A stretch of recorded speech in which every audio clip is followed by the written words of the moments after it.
When we hear the word will, most of us imagine a heavy legal document, a serious paper, full of valuable details, full of instructions that cannot be ignored, something official, something powerful.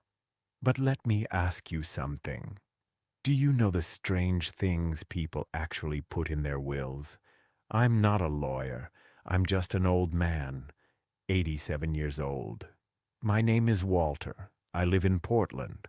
I run a small flower nursery just outside the city.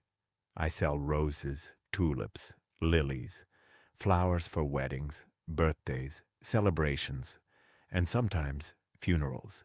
And when you work around funerals long enough, people talk to you.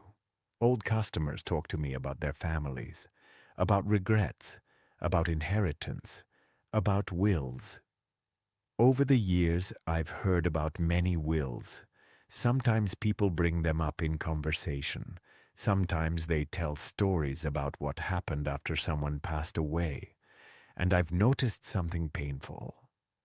Most wills are not filled with wisdom. They are filled with emotional mistakes. Today, I want to share 7 things that should never be inside your will, because a will does not just divide property. It shapes what happens to your family after you're gone. 1. Do not write emotional explanations. This is one of the most common mistakes. People write things like, I loved my older son less. I gave more to my younger daughter because she cared for me. He stayed with me in my old age, so he deserves more. Let me tell you about a family my friend Tom once told me about. They lived in Chicago. The father passed away and left the family home to his younger son because the younger son had taken care of him during his final years.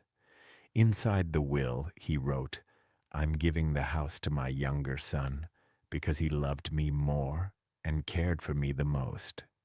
After the father died, the older brother took the case to court. He tried to prove the will was fake. Why? Because when someone receives nothing, they start questioning everything. The brothers stopped speaking. The grandchildren never met each other again. Family holidays disappeared. One sentence in a will destroyed an entire family. If you want to give more to one child, give it. But don't compare love in writing. Love should never be measured in a legal document. 2. Do not leave apologies in a will. This one breaks my heart. There were 2 sisters, Emily and Rachel, living in Denver. Their mother passed away and left the house to Rachel, the younger sister. Emily felt betrayed.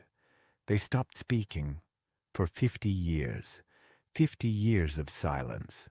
When Emily died, her will was opened. Inside was a small handwritten note. It said, Rachel, I'm sorry. I missed you every day. But tell me, did that apology erase 50 years of pain? Did it bring back missed birthdays, missed weddings, missed family gatherings? Of course not. If you are sorry, say it today. Do not wait until you're gone.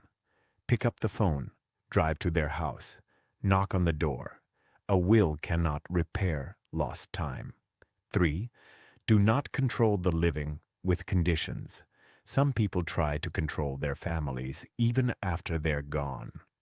I've heard wills that say things like, my son will only receive his inheritance if he marries a certain woman. My grandson will receive his money only after graduating college. My daughter will lose her share if she moves to another state. Why? You're gone. Why are you still trying to control their lives? A will should distribute property, not manipulate futures. When you attach conditions, you attach pressure, and pressure creates resentment. Resentment breaks families. Let them live their own lives. You already lived yours. 4. Do not write long family histories. Some people turn their will into a family history book. They write things like, "Our family has always been honorable. Our ancestors were respected.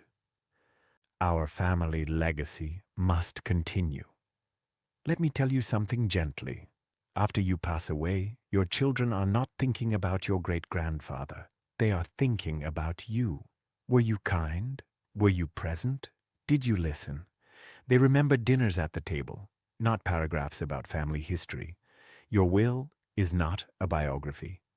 Keep it simple. 5. Do not leave guilt behind. Sometimes parents write things like, "I sacrificed my whole life for you. I worked day and night because of you. After your mother died, I struggled alone raising you." Maybe they mean it lovingly, but children don't always read it that way. They read it as, "We were a burden. We caused suffering. We owe something we can never repay." And that guilt, it stays with them forever. You cannot come back and explain what you meant. So don't leave lifelong guilt in a document meant to bring peace. Love them without reminding them of your sacrifices. 6. Do not reveal life-changing secrets. This is one of the most dangerous things people do. A man in Dallas had a second family. He had a son from that marriage, but he kept it secret his entire life. No one in his main family knew. When he died, the will revealed everything. The secret son was legally entitled to a share of the inheritance. The family was shocked, not just because of the money, but because of the betrayal. Secrets revealed in a will explode louder than truth spoken in life. If something important needs to be said, say it while you are alive. 7. Do not over-control your funeral.